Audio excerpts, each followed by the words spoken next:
They told you money was just a tool, a neutral invention, a piece of paper representing value. They told you it was the servant of human will, not its master. But history disagrees, because every age has had its God, and in the modern world, that God is capital. If money were truly neutral, why does every revolution begin with those who have none and end with those who control it? Why do laws bend where wealth resides?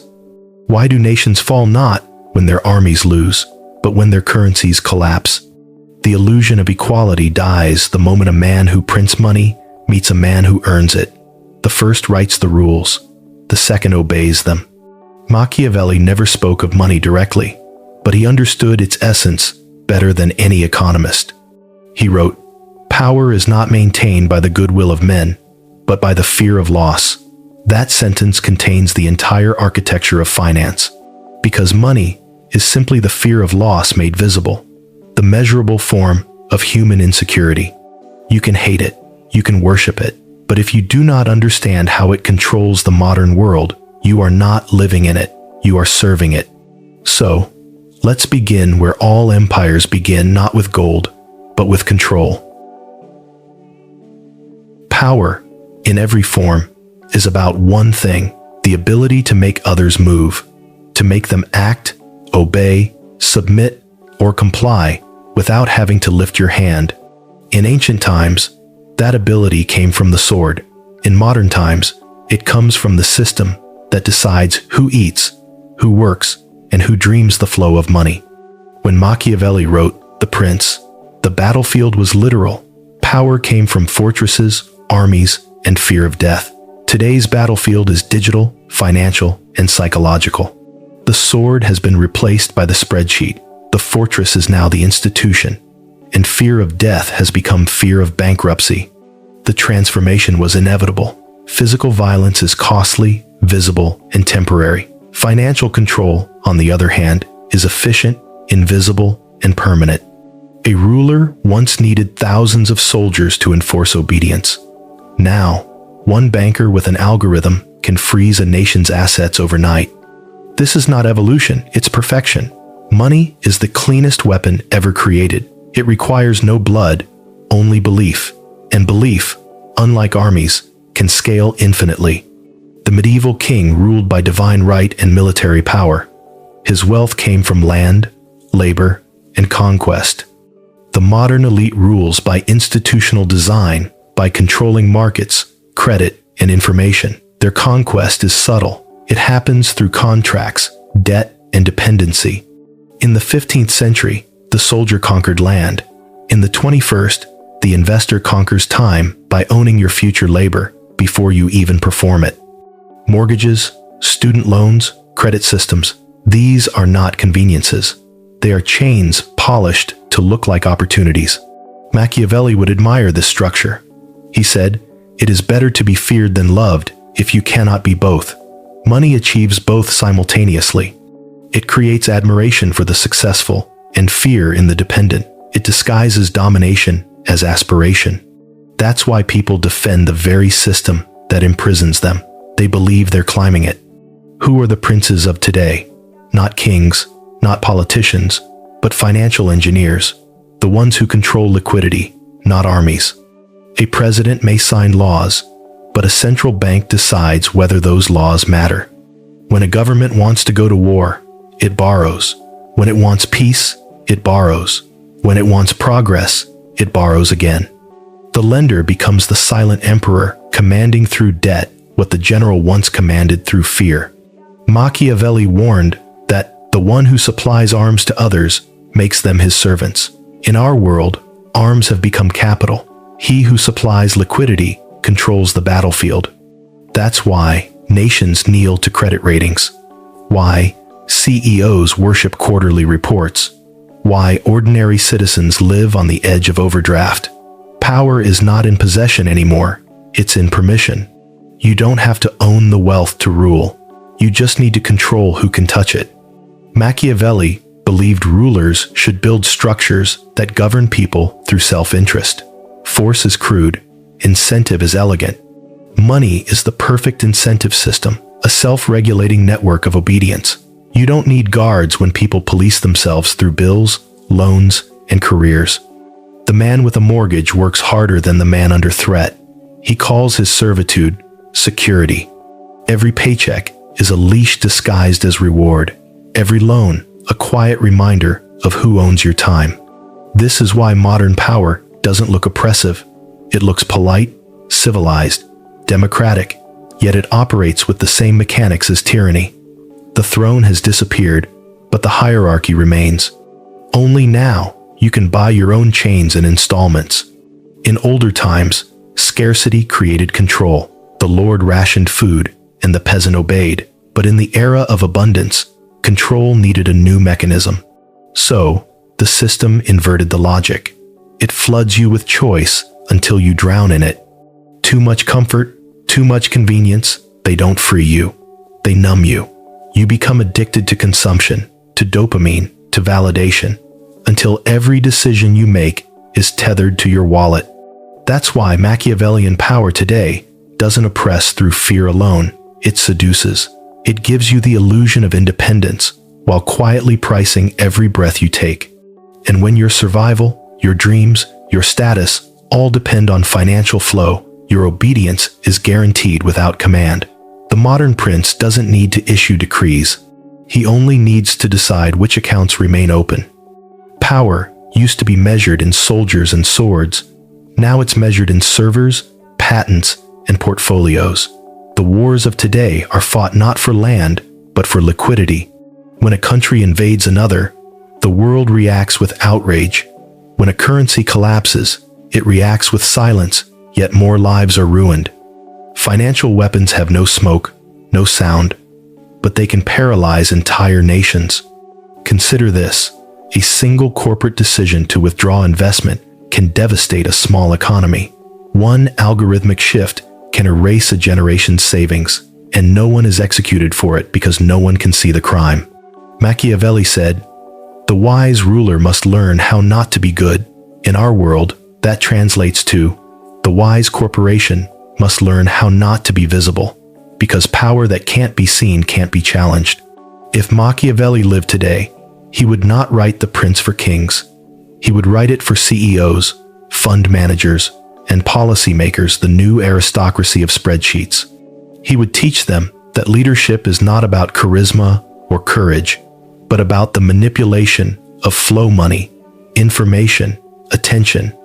He would remind them that every empire is built not on gold, but on confidence, the belief that your signature, your token, your credit still means something tomorrow. And he would warn them of the same danger that destroyed the monarchs of the past: complacency. The moment the people stop believing in the system, the entire structure collapses overnight. Power that depends on perception must constantly feed it.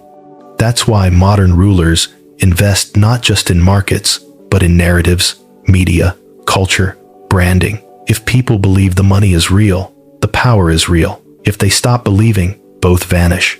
Money replaced the sword because it achieved what violence never could: voluntary submission. People don't need to be conquered when they willingly sell their obedience for comfort.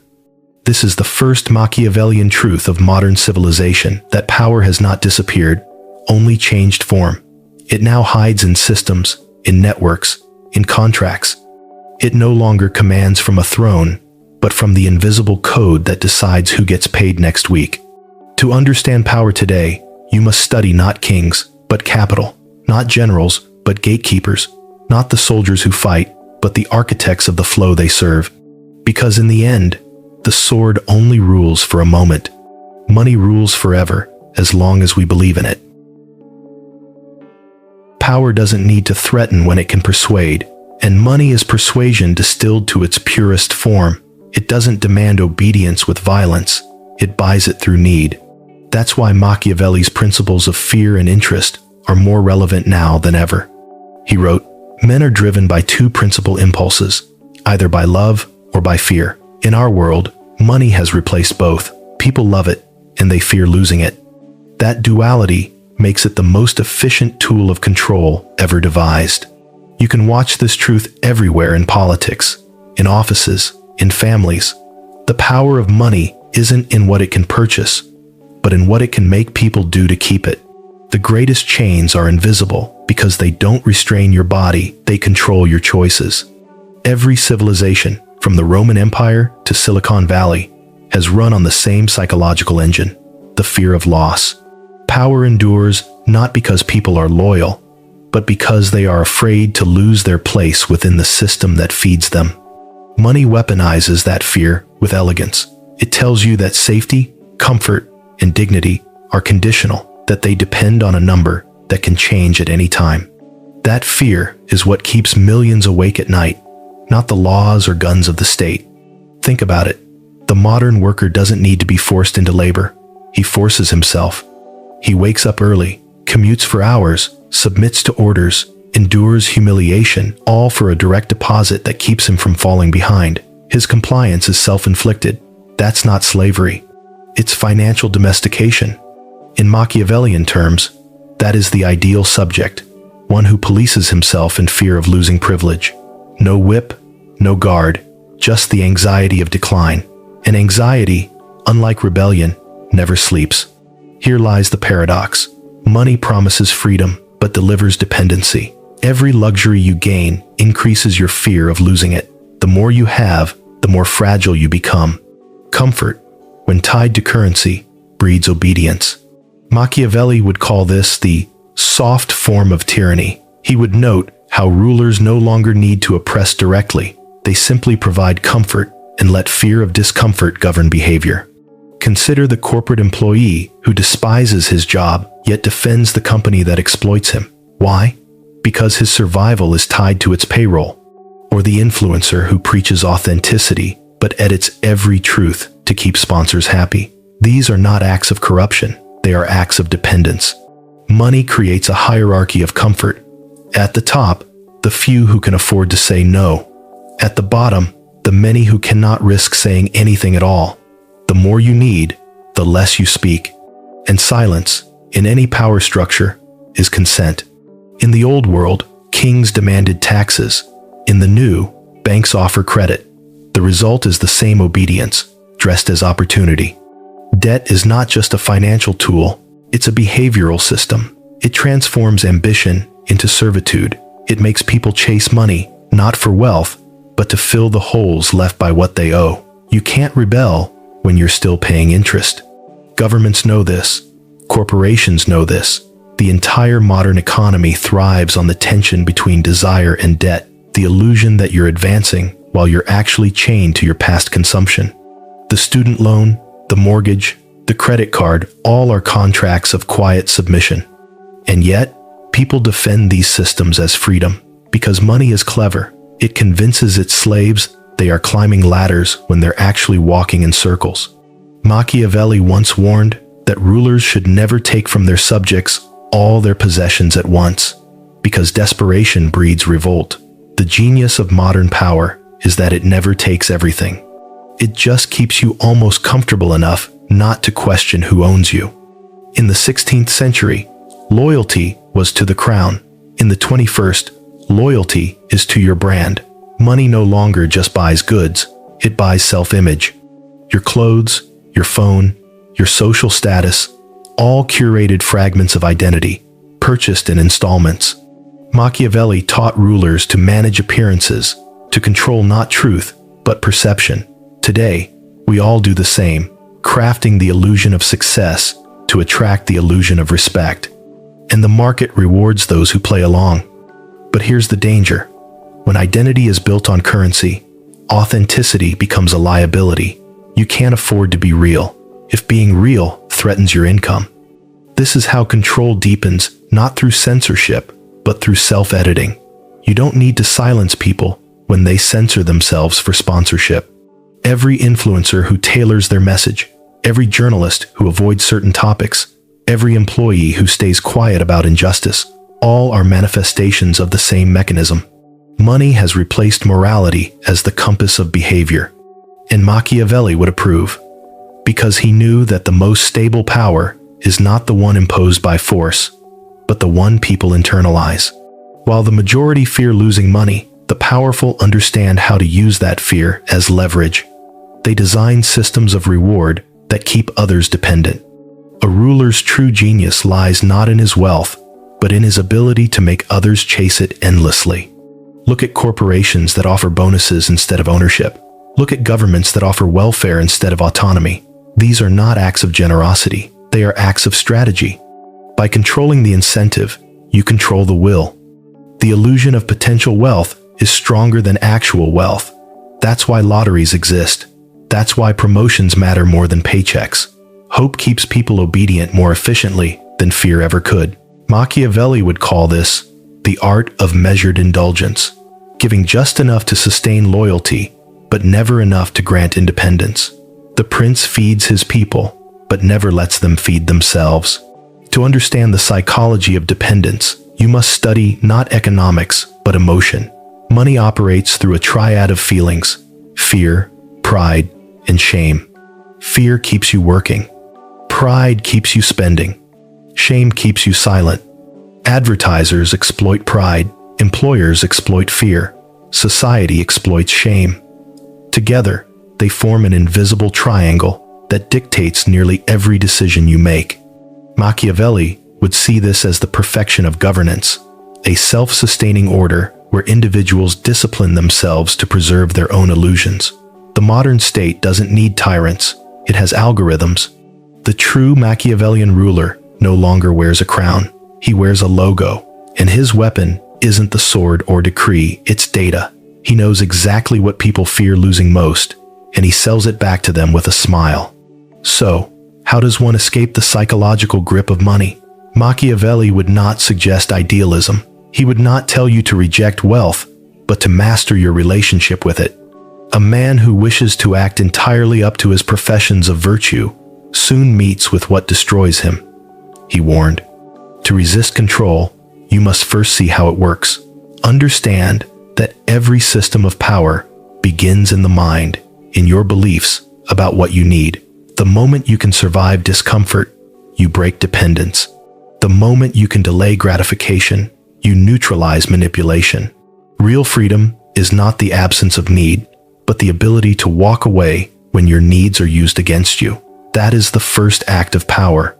The tragedy of modern man is not that he is oppressed, but that he worships his oppressors. He admires the rich, defends the system, and calls his obedience ambition. He cannot see the strings because they glitter like gold. Money shapes behavior, not through law, but through longing. It keeps you chasing approval, validation, and comfort, all things that can be taken away. And as long as your self-worth is measured in numbers, your soul remains negotiable. Machiavelli would smile at this age. He would see that the world has perfected his teachings beyond his imagination. We have built a society where control requires no cruelty, where tyranny feels like aspiration, and where freedom is another word for debt well managed. The psychology of dependence is not an accident, it's the foundation of every empire. And until you learn to think beyond the economy of fear, you will forever serve it, even as you believe you're free. Power, in its mature form, is never chaotic. It is structured, deliberate, quiet, and self-reinforcing. Machiavelli understood this centuries before bureaucracies and corporations existed. He wrote that a ruler's true genius lies not in momentary brilliance, but in building systems that outlive his presence. The modern equivalent of that wisdom is institutional design, the architecture of control. Money is not just a currency, it's a circulatory system of obedience. Whoever engineers its flow engineers behavior. Whoever decides how it moves, who gets access, and under what conditions, doesn't just hold wealth, they shape reality. This is the evolution of power, from personalities to processes, from individual rulers to self-sustaining structures. The modern prince no longer commands armies, he designs frameworks. His laws are embedded in software, contracts, and policy invisible walls with velvet interiors. Throughout history, rulers learned the same painful lesson. Direct rule breeds revolt. Fear and charisma are volatile currencies. But a structure, a bureaucracy, a market, a religion, or a brand can endure for centuries. It doesn't need to inspire, it just needs to function. That is why every great power, from empires to corporations, evolves toward institutional control. The structure becomes its own justification, its own protector. People stop asking who rules and start asking how the system works. That question marks the victory of control.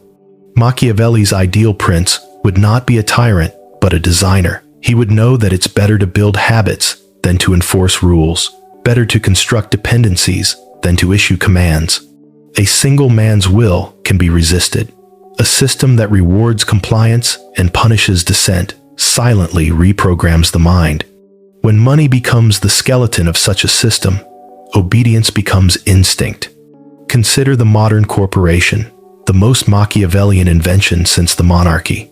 It has no face, no conscience, yet it possesses all the powers of a ruler, the ability to employ, to silence, to expand, to crush. You can destroy a tyrant by killing him, but you cannot kill a corporate structure. You can only participate in it or be excluded from it. And exclusion, in a money-based society, is exile. This is what makes systemic power immortal. It decentralizes both responsibility and guilt. No single individual oppresses you. You are simply following protocol. That phrase, "it's just policy," is the modern language of domination. Machiavelli foresaw this dynamic when he advised rulers to act through intermediaries, to let cruelty appear impersonal. A prince should let others carry out harsh measures, keeping favor by appearing merciful, he wrote. The modern system has perfected that. Decisions that ruin lives are now executed by algorithms, not kings. There's no one left to blame, and that's the point. Every structure of control requires a narrative, a story that convinces people it serves them. Religion used salvation. Monarchies use divine right.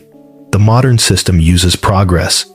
We are told that everything, the market, the algorithm, the policy, exists to make life more efficient, more fair, more connected. But behind the rhetoric of progress lies the same Machiavellian truth. Every advancement centralizes control in fewer hands. Each innovation, digital banking, surveillance technology, social media, expands convenience at the cost of autonomy. The user thinks he's gaining speed. The architect knows he's gaining data. The more comfortable life becomes, the easier it is to direct. Control no longer feels oppressive. It feels frictionless. Machiavelli would call this the illusion of benevolent order. The most effective rulers, he said, are those who convince their subjects that obedience is in their own interest. Today, that illusion is engineered through UX design, public relations, and endless upgrades. You don't need to force compliance when people line up for it. In a Machiavellian system, control is not static, it adapts. Every act of resistance becomes data to refine the structure. Every protest is measured, analyzed, and fed back into the algorithm that determines what dissent looks like next time. This is why modern power never truly fears rebellion. It expects it, studies it, and monetizes it. Anger becomes engagement. Dissent becomes market segmentation. The system doesn't crush opposition. It sells to it. Machiavelli would see this as the highest evolution of political art, the ability to profit from the illusion of defiance. The system survives not by silencing opposition, but by absorbing it, transforming revolution into revenue. When you understand this, you see that most of today's movements are just new products in disguise. They feed the same markets they claim to challenge. They exist within the same architecture they believe they're dismantling. Another hallmark of structural power is complexity. When rules become too intricate for ordinary people to understand, obedience replaces comprehension. People comply not because they agree, but because they can't decode the system. Consider the global financial market. Its language derivatives, yields, liquidity ratios is deliberately obscure. That obscurity is not accidental, it's strategic. As long as the masses can't grasp how the system functions, they can't meaningfully oppose it. Machiavelli would recognize this as a modern version of Arcana Imperii. The secrets of the state. Every ruling class in history has guarded knowledge as a weapon. The priesthood hid scripture in Latin. The modern elite hides power in data. Transparency, despite what is preached, is a controlled illusion. When knowledge is asymmetric, freedom is theoretical. All structures of control require gatekeepers, those who manage access to the flow of money, information, or influence. The king had his ministers. The modern world has its regulators, financiers, and technocrats. Their job is not to innovate, but to filter, to decide who gets funded, who gets heard, who gets erased. By controlling access, they create an economy of permission, and nothing disciplines human ambition more effectively than the fear of exclusion. Machiavelli taught that a prince must reward loyalty, but never empower it to independence. Modern institutions operate the same way. They promote talent, but only within the boundaries that preserve the hierarchy. The illusion of mobility keeps the system stable. Everyone climbs, but only so far. That's why the most intelligent forms of control are not top-down, but lateral. They make you compete horizontally for promotions, for followers, for funding, while the vertical power above you remains untouched. You fight your peers, not your rulers. It's a masterpiece of political engineering. Machiavelli would call it the domestication of ambition. Machiavelli warned rulers that fortuna is unpredictable. To withstand it, one must build structures stronger than luck. A wise prince must lay foundations that cannot be moved by time or chance. In the modern world, those foundations are digital. Corporations and governments embed themselves in the infrastructure of daily life energy grids, data networks, global logistics. You can hate them, but you can't live without them. That's the final stage of control, indispensability. The ultimate institution doesn't just dominate, it integrates. It becomes the environment itself. You don't rebel against the air you breathe. This is why power today feels invisible. It doesn't shout commands, it writes the code. It doesn't punish rebellion, it reroutes it. It doesn't demand loyalty, it designs dependence. The structure doesn't care whether you love it or hate it, as long as you can't escape it. But Machiavelli would not tell you to despair. He would tell you to learn. The wise student of power studies the architecture not to complain, but to replicate it. If systems rule the world, build your own.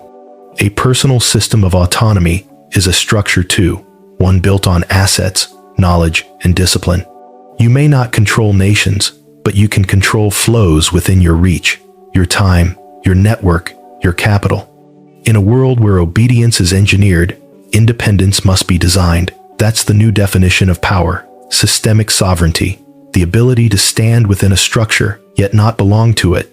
Power that lasts does not shout, it whispers through design. It hides in the architecture of everyday life in apps, policies, currencies, and habits. The rulers of our age do not need loyalty or fear. They need participation.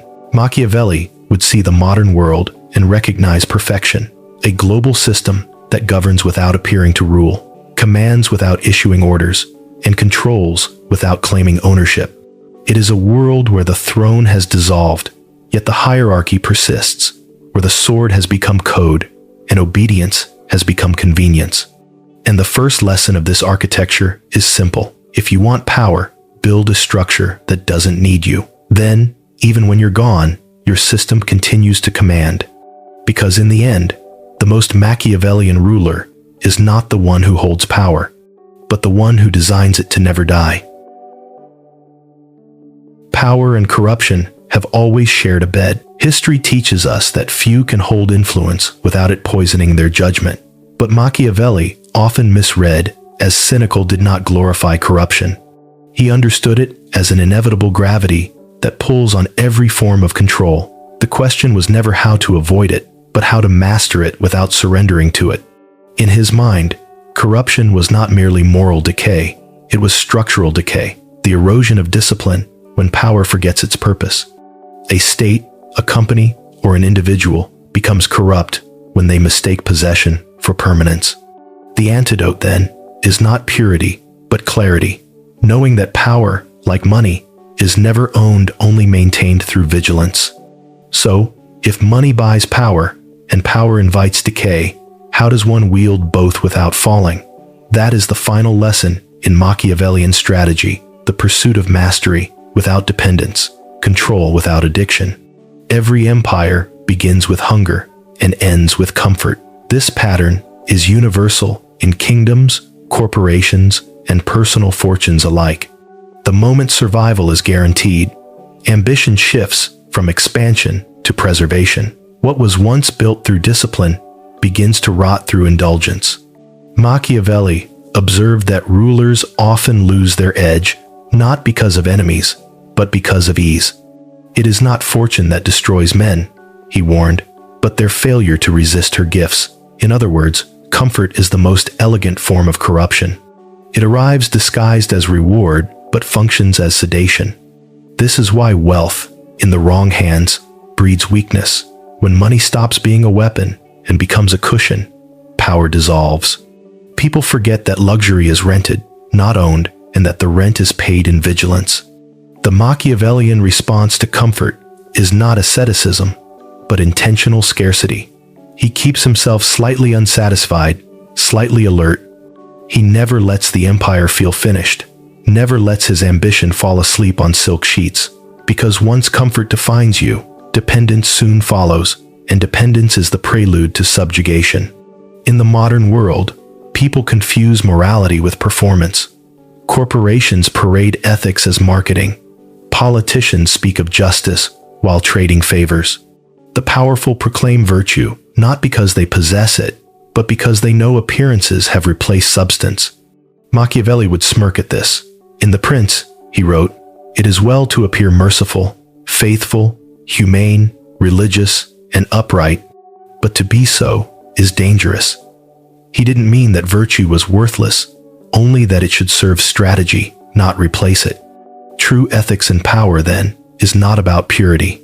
It is about alignment, ensuring that your principles strengthen your position rather than weaken it. A moral system detached from survival is a luxury only the powerless can afford. That doesn't mean one must become cruel. It means one must act with purpose.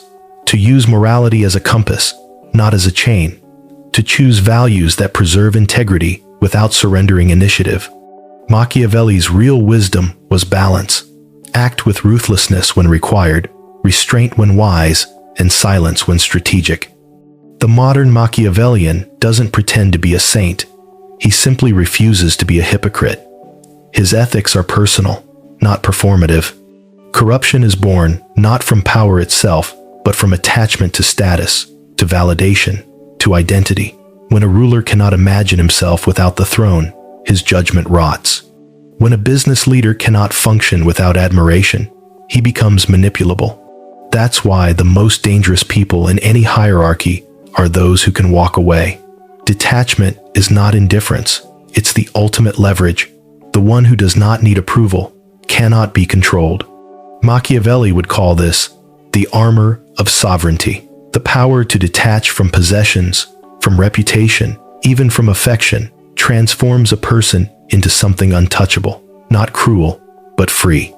The world is full of men who can earn wealth, but few who can hold it without being owned by it. Detachment is how the Machiavellian prevents success from becoming servitude. He uses money, but never worships it. He builds empires, but never marries them, because he knows every system eventually turns on its creator, and the only defense is the ability to rebuild. Where there is power, there are parasites, those who feed on proximity rather than contribution. They appear as advisors, friends, admirers, even family. Their loyalty is often just hunger disguised as affection. Machiavelli warned rulers to be wary of flatterers and dependent courtiers. Men are so simple, he wrote, and so obedient to present necessities, that he who deceives will always find someone who will let himself be deceived. Modern power has its own flatterers, the echo chambers of social media, the sycophants of corporate culture, the influencers who praise authority to gain access. They are not dangerous because of malice, but because they corrode clarity. A true Machiavellian keeps his circle lean and his counsel contradictory. He invites dissent, not devotion. He rewards competence, not compliments, because he knows that every empire destroyed from within began as a chorus of agreement. In this, ethics becomes structural again, not about kindness, but about protection, protecting the system from decay by surrounding it with truth-tellers, not yes-men. The most ethical act of a ruler is to design conditions where honesty is rewarded, not punished. One of the great misreadings of Machiavelli is that he rejected compassion. In truth, he understood its utility better than anyone.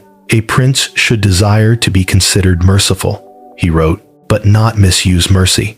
Compassion, in his view, was a tool of influence, a force multiplier when applied with precision. In the modern context, compassion has strategic value. It creates trust, loyalty, and emotional gravity. The Machiavellian doesn't dismiss empathy. He channels it. He gives at moments that cost little but yield control. He forgives when others expect vengeance, not out of goodness, but out of calculation, to disarm and rebind his opponent. This form of compassion isn't manipulation, it's mastery. It understands that human beings respond more deeply to mercy than to menace. The key is control, never to give compassion impulsively, but deliberately. The world worships those who mix power with restraint because it's so rare, and that rarity, if intentional, becomes legend. The final frontier of power is legacy. When wealth fades and systems shift, what remains is the narrative you leave behind. Legacy, to Machiavelli, was not about monuments or memory. It was about control that persists after death. He admired rulers who built institutions strong enough to govern generations. Today, that same principle applies to those who design businesses, movements, or ideas that outlive their creators. The ultimate Machiavellian victory is to shape the behaviors and beliefs of people who never met you. This is why legacy must be engineered, not awaited. You write your philosophy, train successors, codify your systems, and embed your worldview into the structures you've built. That's how you escape mortality, not through fame, but through frameworks. Money may buy temporary influence, but legacy buys immortality. The two combined, capital and concept, form the most enduring kind of power, the power to rule from absence. And yet, here lies the paradox Machiavelli would leave you with. To hold power ethically, you must be willing to lose it. The moment you become desperate to preserve it, you start betraying your own principles to keep it alive. That's why the greatest rulers, thinkers, and builders are remembered not for their wealth, but for their restraint. They knew when to walk away, when to say no, when to let the system they created speak in silence. Ethical power is not soft power, it's self-aware power. It doesn't beg for approval or rely on moral theater. It operates on one timeless principle. Control begins with the self. Before you can command others, you must master your impulses, greed, vanity, fear. Only then can wealth serve you instead of enslaving you. Because power, in its purest form, is not domination, it's stability. It's the ability to influence without corruption, to guide without coercion, to remain unshaken in a world built on flux. That is the Machiavellian ideal most never reach, to command power without being consumed by it. Money will always buy power, because power is human gravity. It pulls wherever value flows. But those who understand Machiavelli's deeper lesson know this: the goal is not to own power, but to become its architect. To design systems that obey your principles, to wield influence without worshiping it, and to let your silence rule longer than your voice ever could. The modern world is full of men chasing wealth. Few are building legacies. Even fewer understand that wealth and power, without mastery, are prisons disguised as palaces. The Machiavellian doesn't chase gold. He forges it into structure. He doesn't demand obedience. He designs it into behavior. He doesn't need to appear good. He simply ensures his influence endures. And when he finally leaves the room, the systems keep moving. The people keep obeying. The structure keeps serving. That's when you know you've mastered the art of money, the science of power, and the philosophy of control. You don't just own the throne. You've built the kingdom itself,